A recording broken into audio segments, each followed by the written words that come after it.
Raha ny tombatomba ny GECAM na ny groupement des concessionnaires automobiles de Madagascar dia miisa 8 eo ny fiara vaovao azo laharana na immatriculation mandritra ity taona 2012 ity. Ilaza ireo sakatsakana rehetra misy eo amin'ny sehatry ny famarotana fiara vaovao ny tompona andraikitra iray avy eo anivon'ny Sodiama. Toy ny seha-piarina rehetra dia nisy fiantraikany teo amin'ny famarotana fiara vaovao ny krizy izay nolalovan'ny firenena. Ho an'ity taona ity raha ny fampatsiahivana noety ny tompona andraikitra iray avy eo anivon'ny Sodiama dia tombanan'ny GECAM na ny groupement des concessionnaires automobiles de Madagascar fa manodidina ny 400 any isan'ny fiara vaovao izay azo ny antsoina hoe immatriculation ho an'ny taona 2012. Tato anatin'ny taona vidividy izay dia tsy nihoatra ny 3,000 isa-taona izay tarehimarika izay.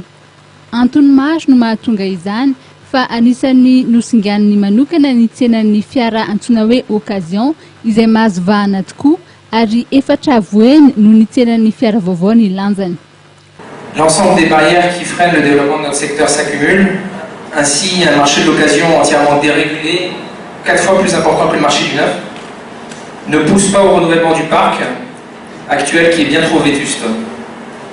Ankoatra ny fifaninanana ateraky ny fiara occasion izay dia eo ihany koa ny aba mitatao na ny droit d'accise izay voafaritra ao anatin'ny volavolan-dalàna mifehy ny teti-bola-panjakana 2012 izay toezin'ireo mpandraraha samihafa.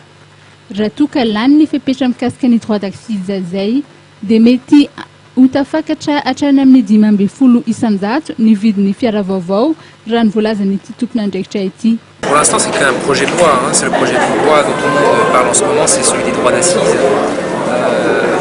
droit d'assises, oui, c'est 10% de plus de taxes sur les véhicules à l'abord.